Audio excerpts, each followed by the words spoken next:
Welcome back to Momentum classes Rohtak.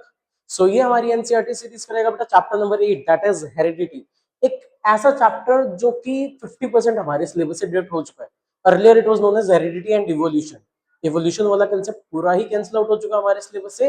Now we have only heredity to be studied. एक छोटा सा chapter है जिसमें से एक या दो क्वेश्चन डायरेक्टली ही पूछे जाते हैं, ज्यादा घुमाने फिराने की, जैसे कि हम बायोलॉजी में बार बार कहते हैं। स्ट्रेट फॉरवर्ड क्वेश्चंस आने के चांसेस बहुत ज्यादा है। बट इन क्वेश्चंस की एक खासियत रहती है, इनकी जो स्टेटमेंट रहेगी ना, वो थोड़ी सी ऐसी रहेगी जो आपको समझनी पड़ेगी। बिकॉज हम एक पर्टिकुलर तरीके से पढ़ते आते हैं, बट इसके अंदर कुछ थोड़े से चेंजेस करके स्टेटमेंट दी जाती है। जैसे कि आप इस एक्सरसाइज में देखोगे बेटा, कुछ क्वेश्चन ऐसे हैं जिनको आप अगर वर्ड टू वर्ड नहीं रीड करोगे, you will not be able to solve them. तो let us start without wasting any time with the first question, जो कि हमारा एमसीक्यू बेस्ड क्वेश्चन है। अब ये चैप्टर लगता है इसमें से क्या ही एमसीक्यू बनेंगे, बट सी दिस। एक ऐसा क्वेश्चन जो कि है, अगर आप थ्योरेटिकल करोगे तो बहुत बड़ा, बट पूछा किसमें गया, एमसीक्यू के अंदर। तो हो सकता है थोड़ा सा टाइम कंज्यूमिंग हो, टाइम को थोड़ा सा सेव करके चलेंगे और क्वेश्चन को देखेंगे फटाफट से। A Mendelian experiment consisted of breeding tall pea plants. देखो सबसे पहली बात, हैविंग वॉयलेट फ्लावर्स। आपको यहाँ पर एक चीज देखकर चलनी है कि दो कैरेक्टर्स लिए हैं। दो कैरेक्टर्स लेने का सीधा सीधा मतलब बनता है कि वो कैसे क्रॉस की बात कर रहा है, डाई हाइब्रिड क्रॉस की बात कर रहा है। कैसे क्रॉस की बात कर रहा है, डाई हाइब्रिड। क्यों? क्योंकि दो कैरेक्टर्स ले लिए। एक कौन सा लिया, एक लिया टॉल, और साथ ही साथ कहा कि कैसे फ्लावर्स है इसके पास, वॉयलेट। अब बेटा सबसे पहली बात आपको पता होना चाहिए कि ये कैसे रिप्रेजेंट किए जाते हैं। Tallness is represented by TLE, हम टी से रिप्रेजेंट करते हैं। वेयर एज वॉयलेट के लिए दो रहेंगे, dominant as W and recessive as small W. Capital W और small W. Capital W represents violet and small W represents white. Violet जो है वो एक डोमिनेंट कैरेक्टर है और व्हाइट जो है वो एक रिसेसिव कैरेक्टर है। मुझे लगता है कि आप सबको पता होगा what is a dominant character and what is a recessive character. जब हम डोमिनेंट कैरेक्टर की बात करते हैं, ऐसा कैरेक्टर जो कि irrespective of the other gene, कि दूसरा जीन कौन सा है, उसके विदाउट टेक केयर करे अपने आप को क्या करेगा, रिप्रेजेंट करेगा। वेरस रिसेसिव कौन सा है, जो कि सिर्फ तभी अपने आप को एक्सप्रेस करेगा जब दूसरा भी उसके जैसा ही हो। तो यानी कि व्हाइट कलर फ्लावर का सिर्फ तभी आएगा, या प्लांट का सिर्फ तभी आएगा जब दूसरा भी जीन जो होगा वो किसका होगा, व्हाइट का। बट वॉयलेट आ सकता है, चाहे दूसरा वॉयलेट का हो चाहे दूसरा व्हाइट का हो, उसको उससे कोई फर्क नहीं पड़ेगा। अब आ जाइए यहाँ पर, एक टॉल प्लांट लिया। अब टॉल के लिए दो पॉसिबिलिटी है, या तो प्योर टॉल हो सकता है होमोजाइगस, या फिर हेट्रोजाइगस। ये दो पॉसिबिलिटी बचती हैं। वॉयलेट के लिए भी सेम है बेटा, कैपिटल डब्ल्यू और कैपिटल डब्ल्यू, कैपिटल डब्ल्यू और स्मॉल डब्ल्यू, ये दो पॉसिबिलिटी बचती हैं। अब हमें कहा गया कि बताओ, अगर एक ऐसा प्लांट है जिसके पास tall pea plant violet flower, short pea plant bearing white flowers. अब शॉर्ट के लिए सिर्फ एक ही पॉसिबिलिटी है, that is both of them should be small T. क्यों? क्योंकि अगर एक भी कैपिटल आ गया वो तो टॉल हो जाएगा। शॉर्ट सिर्फ तभी है जब दोनों कैसे होंगे, स्मॉल टी। और व्हाइट फ्लावर्स के लिए भी सेम चीज है बेटा, दोनों क्या होने चाहिए, स्मॉल डब्ल्यू, क्योंकि कैपिटल डब्ल्यू आते ही वॉयलेट में कन्वर्ट हो जाएगा। The progeny, progeny means the next generation, जो आने वाली जनरेशन है, ऑल बोर वायलेट फ्लावर्स। सबके पास कैसा फ्लावर था, वायलेट। अब यहां से एक चीज क्लियर होगी हमारे क्वेश्चन में, कि अगर सोचो ये जो हमने दो पॉसिबिलिटी ली थी, कैपिटल डब्ल्यू और कैपिटल डब्ल्यू और स्मॉल डब्ल्यू, अगर ये वाली अगर हम मान के चलते हैं कंसिडरेशन, तो यानी कि कोई ना कोई तो प्लांट ऐसा आएगा फर्स्ट जनरेशन के अंदर जिसके पास कैसे फ्लावर्स हो जाएंगे, व्हाइट फ्लावर्स। बट वो कह रहे हैं कि सभी के पास कैसा कलर है, वायलेट कलर है। वायलेट कलर सभी के पास होने का मतलब है कि जो हमने पेरेंट लिया था दैट वाज होमोजाइगस वायलेट। कैसा था वो, होमोजाइगस वायलेट। तो जरा एक ऑप्शन में देखो, ये वाला ऑप्शन और ये वाला ऑप्शन, ये तो दोनों ही हमारे लिए क्या हो गए, पहले ही कैंसिल आउट, क्योंकि यहाँ पे दोनों ही स्मॉल डब्ल्यू ले रखे हैं। स्मॉल डब्ल्यू होता तो व्हाइट, पर हमें कैसा चाहिए, वॉयलेट। ये है हेट्रोजाइगस। हेट्रोजाइगस में भी सारे फ्लावर्स जो प्रोजेनी में आ रहे हैं सारे वॉयलेट नहीं हो सकते। हेट्रोजाइगस होगा तो कोई ना कोई एक प्लांट तक ऐसा होगा व्हाइट आ जाएगा। So B and D option are eliminated. अब मेरे पास दो केसेस बचते हैं, यानी कि अब मुझे सिर्फ टॉलनेस का करेक्टर देखना है, क्या वो होमोजाइगस टॉल था या हेटेरोजाइगस। अब देखो जरा, but almost half of them were short. Half कैसे थे? शॉर्ट थे। हाफ शॉर्ट कब हो सकते हैं? जब पेरेंट के पास भी शॉर्ट का करेक्टर होगा।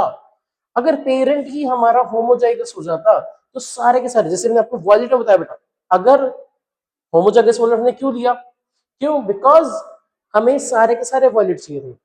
अब वैसे ही अगर हम होमोजाइगस टॉल ले लेंगे तो प्रोजेनी के अंदर सारे के सारे कैसे हो जाएंगे? टॉल। बट हमें क्या चाहिए? Half of them short. तो यानी कि वो कैसा टॉल था? हेट्रोजाइगस टॉल था, कैपिटल टी स्मॉल टी। अब इसी को आप एक बार क्रॉस करके भी देख सकते हैं। लेट्स से हमने क्या लिया, हमारा आंसर हमने ये कंसीडर किया था कि टॉल प्लांट का करेक्टर कुछ ऐसा है और शॉर्ट प्लांट का small T small W and small W, ये है। अब इनके गैमेट्स बनाओ। आपने लॉ ऑफ सेग्रीगेशन और लॉ ऑफ इंडिपेंडेंट असॉर्टमेंट पढ़ा हुआ है कि ये अपने आप को अरेंज कैसे गैमेट्स में करेंगे? Capital T capital W small T capital W, ये पॉसिबिलिटी है। और यहां पे small T small T and small W, यही पॉसिबिलिटी आएगी। चलिए इनको क्रॉस करते हैं। यहां मिल गया आपको कैपिटल टी कैपिटल डब्ल्यू और स्मॉल डब्ल्यू, तो ये पॉसिबिलिटी आ गई। वहां पर ये ध्यान से देखिएगा कैपिटल डब्ल्यू है। अब इसको अगर आप इससे कराओगे तो again capital T capital W small W, this one when cross with this small T capital W small W, और जब आप इसको इससे क्रॉस कराओगे तो again small T capital W small W. क्या अब हमारे ये रिलेशन में आ रहा? देखो ये कैसा है? Tall violet, this one short violet, again short violet and again tall violet। तो जो हमें कहा गया था कि सभी प्लांट्स कैसे हैं? वॉयलेट है। देखिए क्या आ रहा है? सारे वॉयलेट। यस, तो हमारी ये assumption तो ठीक थी। Half of them were toll, देखिए दो कैसे हैं? टॉल है, और दो कैसे हैं? शॉर्ट है, यानी कि half of them are tall and half of them are short.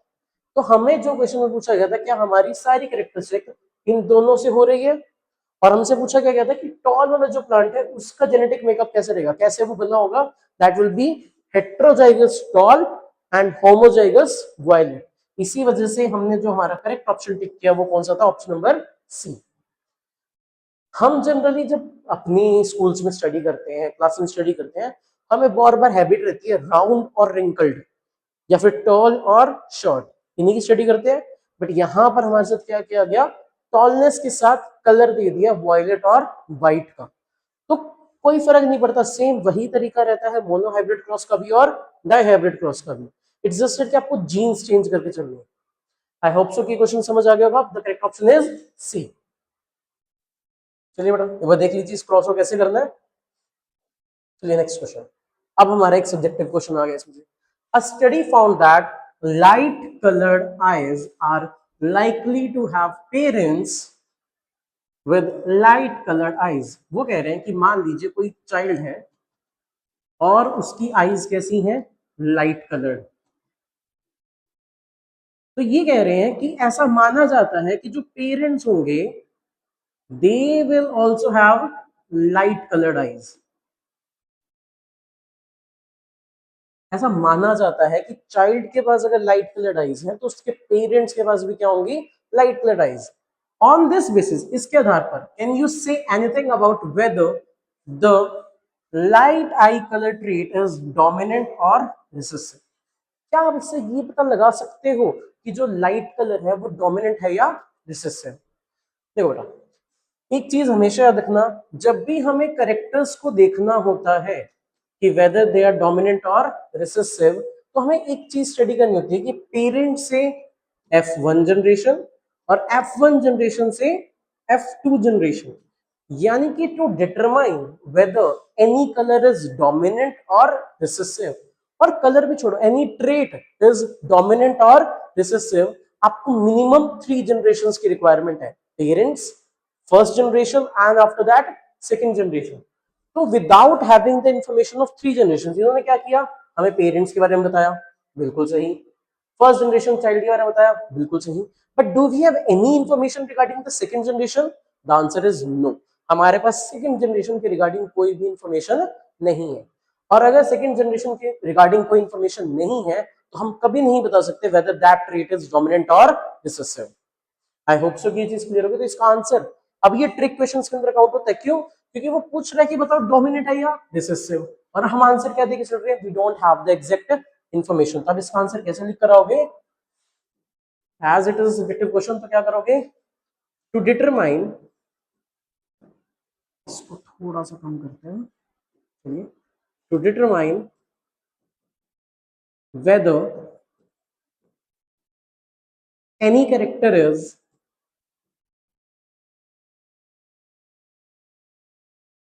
dominant or recessive, minimum information of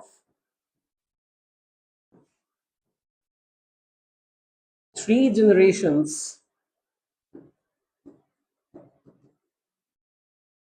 is required। Minimum हमें कितनी जनरेशन की इंफॉर्मेशन रिक्वायर्ड होती है, 3। According to this question,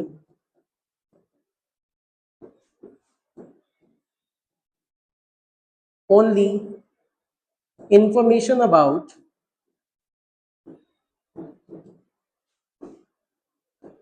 2 generations is given. सिर्फ कितनी जनरेशन की information हमें given है, 2 जनरेशन की। सो it is not possible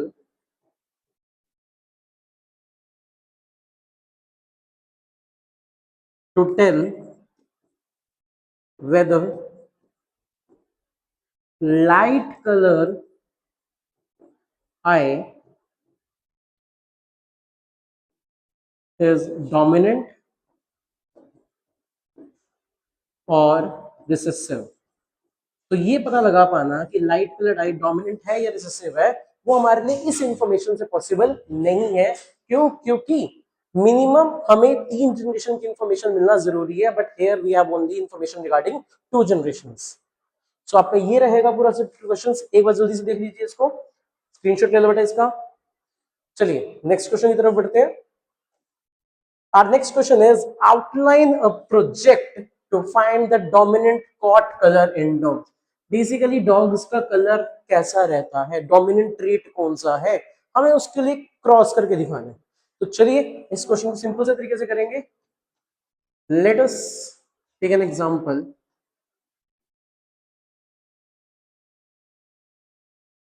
हम एक एग्जांपल लेते हैं of black dogs crossed with brown dogs. हम ब्लैक डॉग्स को क्रॉस करवा के देखते हैं किसके साथ है, ब्राउन डॉग्स का। अब इसको रिप्रेजेंट करने को हम क्या करेंगे, कुछ भी अगर लेना है आपको ऐसे केस में, आप होमोजाइगस लो।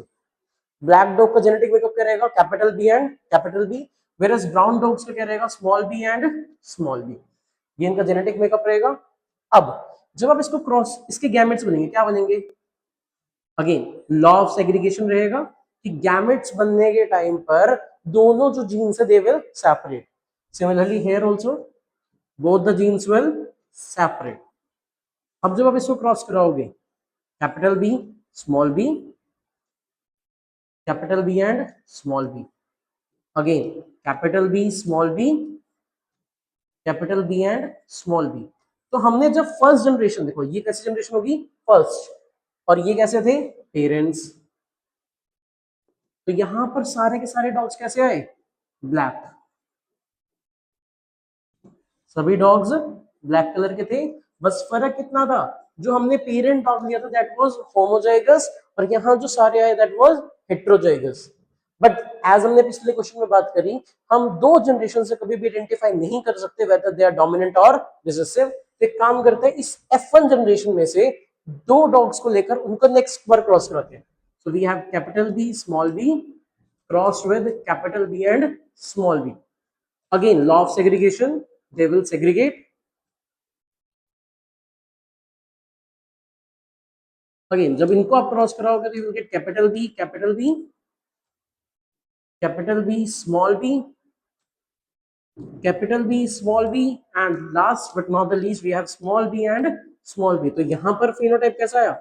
Black, black, brown and black. तो this is our F2 generation. ये F1 थी, this is our F2 generation. तो अब हमने तीन जनरेशन को देखा, parents, F1 generation and F2 generation. अब यहां से हमने क्या कंक्लूड करा बेटा? हमने ये कंक्लूड किया कि जो हमने पेरेंट्स में लिया था ब्राउन कलर, ब्राउन जो कैरेक्टर था, that was not expressed in F1 generation. F1 generation के अंदर वो एक्सप्रेस नहीं हुआ। वेयर एज वो कलर जाके डायरेक्टली कहां पर अपने आप को एक्सप्रेस कर रहा है? F2 जनरेशन के अंदर। तो कोई भी ऐसा कैरेक्टर बेटा जो नेक्स्ट जनरेशन में नहीं, उससे नेक्स्ट जनरेशन में आ रहा है, F1 में नहीं F2 में आ रहा है, तो यहां से हम बता सकते हैं कि ये वाला जो कैरेक्टर है दैट इज रिसेसिव कैरेक्टर। कैसा कैरेक्टर है? रिसेसिव कैरेक्टर है। वेयर एज जो अपने आप को हर केस में रिप्रेजेंट कर रहा है दैट इज ब्लैक। तो ये कैसा कैरेक्टर है हमारा? डोमिनेंट कैरेक्टर है। So by this model we can actually tell कि विच कलर इज डोमिनेंट। अब यहां पर डोमिनेंट कौन सा होगा हमारे लिए? Black colour. और रिसेसिव कौन सा हो गया? That is brown colour. So by this method ये पूरा एक मॉडल आप बना के सकते हो। Let us take an example. We are crossing pure black dogs with pure brown dogs. Cross कराया F1, then from F1 we have cross them to take F2। और जो कैरेक्टर डायरेक्टली जाके सेकंड जनरेशन, थर्ड जनरेशन में express हो रहा है that is our recessive character. और जो सेकंड जनरेशन में ही शो हो गया that is our dominant character.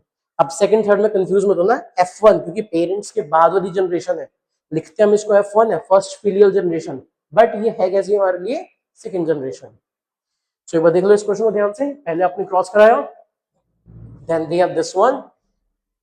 So by this we can tell कि कौन सा डोमिनेंट और कौन सा रिसेसिव। चलिए नेक्स्ट क्वेश्चन की तरफ। How is the equal genetic contribution of male and female parents insured in the progeny? Again बता रहा हूं, प्रोजेनी और कुछ नहीं है, नेक्स्ट जनरेशन की हम बात कर रहे हैं।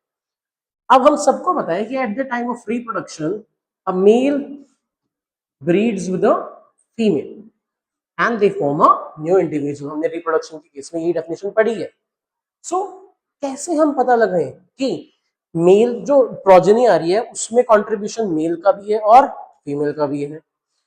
इसको आप बेटा इस क्वेश्चन से भी दोबारा देख सकते हो। देखो ध्यान से, लेट्स से यहां से यस मेल, दिस कंसीडर कर लेते हैं, this is the male and this is female. तो हुआ क्या है? देखो मेल के पास क्या स्मॉल बी यानी कि ब्राउन का कोई कैरेक्टर था? आई होप सो नहीं। फीमेल के पास क्या ब्लैक का कोई कैरेक्टर था? नो। बट जितनी भी प्रोजेनी बनी है उन सब में कैपिटल बी है और स्मॉल बी भी है, यानी कि मेल से भी आया है और फीमेल से भी आया है। अब हमें यही बात करनी है कि हाउ इट इज डन, कि ऐसा होता कैसे है।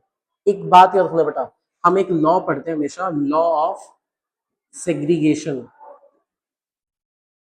क्या कहता है ये लो? दिस लॉ स्टेट्स दैट कि एवरी कैरेक्टर, चलिए हम एक एग्जांपल लेते हैं, हमारा टॉलनेस का ही लेते हैं जो मेंडल ने पी प्लांट के लिए लिया था। For tallness there can be two possibility, capital T and capital T, capital T और small T. Every character is represented by this way, हम इस तरीके से रिप्रेजेंट करते हैं। It is known as a pair of alleles. क्या बोलते हैं हम इसको? Pair of alleles. ये जो सिंगल सिंगल है इसको बोला जाता है एलील। अब कई बार बच्चे कंफ्यूज होते हैं, sir what is the difference between gene and allele? Gene और एलील में बहुत बड़ा डिफरेंस है बेटा। जीन क्या है? It is a part of the DNA. Gene क्या है? एक part of the DNA which is the hereditary unit जो कि ट्रांसमिट होगी नेक्स्ट जनरेशन में। एलील क्या है? एलील वो यूनिट है जो उस कैरेक्टर को कंट्रोल करती है। Allele is that unit which controls that character. कि मान लो एक ब्राउन कलर के लिए जीन होगा, जो कि बहुत सारे ऐसे जीन्स मिलके ब्राउन कलर बना रहे हैं, but that brown colour gene is controlled by this allele. एक सिंगल एलील से कंट्रोल होगा। अब होता क्या है, कोई भी पेरेंट के पास चाहे ये जेनेटिक मेकअप है चाहे ये जेनेटिक मेकअप है। अब रिप्रोडक्शन कब होती है? जब गैमेट्स बनते हैं। रिप्रोडक्शन कब होती है? जब गैमेट्स बनते हैं। And eight the time of gamete formation ये अलग अलग हो जाते हैं। Eight the time of gamete formation alleles जो होते हैं वो सेपरेट हो जाएंगे, एक दूसरे से अलग हो जाएंगे। जो पहले पेयर में एग्जिस्ट कर रहे थे अब वो अपने अपने रास्ते चल देंगे अलग अलग। क्यों चल देंगे? इसके पीछे बहुत बड़ा लॉजिक है कि अगर मैं आप सबको एक चीज बताऊं,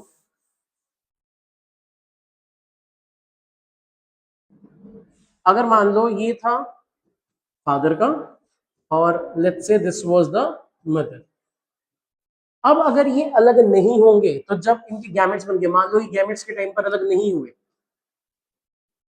और ये क्रॉस कर दिया आपस में, तो जरा मुझे एक बात बताओ कि सेम कैरेक्टर को कंट्रोल करने के लिए कितने एलियंस हो गए प्रोजेनी के अंदर?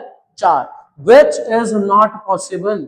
कभी भी double the amount of aliens नहीं हो सकता कि भाई पेरेंट के पास तो 2 एलियंस कंट्रोल कर रहे थे, प्रोजेनी में 4 हो गए। This is not possible. तो इसके लिए क्या करते हैं ये लोग? सो अगर हमारे पास this is the genetic makeup of the parents, at the time of gamete formation ये अलग अलग हो जाएंगे। ये है हमारे गैमेट्स, ये क्या है? हमारे गैमेट्स। और जब ये गैमेट्स फ्यूज करेंगे तो अगेन प्रोजेनी के पास फिर से कितने हो गए? पेयर में। तो पेरेंट्स के पास भी पेयर में थे और प्रोजेनी के पास भी पेयर में। क्यों? क्योंकि eight the time of gamete formation वो सेग्रीगेट हो गए। और अब फादर का गैमेट किससे फ्यूज करेगा? मदर के गैमेट से। तो जब इस गैमेट ने इस वाले गैमेट से फ्यूज करा तो आधा जेनेटिक मेकअप किससे आया? फादर से। आधा किससे आया? मदर से। So this is how we can say that progeny has equal contribution from the male as well as female. Male और female से contribution कैसी है? 50-50 है, because in a pair of allele, one allele is taken from father and the other allele is taken from mother. I hope so. Is it clear to you? तो ये छोटी सी हमारी exercise थी बेटा इस चैप्टर की। बहुत ही स्ट्रेट फॉरवर्ड क्वेश्चन है, बट करते क्या है, स्टेटमेंट्स के अंदर कुछ वर्ड्स ऐसे ऐड कर देंगे जिससे आपको ये कंफ्यूजन हो जाएगा कि whether they are asking for a monohybrid cross और अ डाई हाइब्रिड क्रॉस। एक पुनेट स्क्वायर की प्रैक्टिस जरूर करनी है इस चैप्टर के अंदर, जो आपको डाई हाइब्रिड क्रॉस के अंदर पढ़ाई गई है, उसका रेलेवेंस बहुत ज्यादा है इस चैप्टर के अंदर। तो this was all about our this chapter. बहुत ही छोटा सा चैप्टर था, एक सिंगल वीडियो के अंदर हमने इसको कवर अप कर दिया है। बस 15 से 20 मिनट लो, फटाफट से वीडियो देखो और आपका चैप्टर कंप्लीट। इस चैप्टर के बाद सिर्फ एक जेनेटिक डिसऑर्डर का टॉपिक है, इसके अलावा और कोई क्वेश्चन इस चैप्टर से बनता ही नहीं। हमने मोनो हाइब्रिड की भी बात कर ली, हमने डाई हाइब्रिड की भी बात कर ली। तो बस इस एक्सरसाइज को देखो और इस चैनल को प्लीज सब्सक्राइब करो, लाइक करो, शेयर करो, ताकि आप अकेले पढ़ के क्या करोगे, शेयर इट विद अदर्स। बाकी बच्चे भी आपके क्लासमेट्स हैं, आपके फ्रेंड्स हैं, उनसे शेयर करो and you will get to see कि आप जैसे जैसे शेयर करते जाओगे आपकी खुद की और ज्यादा प्रैक्टिस होगी। वो somebody will come and ask you a question, आप उसका आंसर करोगे। जैसे जैसे आप आंसर करते जाओगे आपकी खुद की प्रैक्टिस बहुत स्ट्रांग हो जाएगी।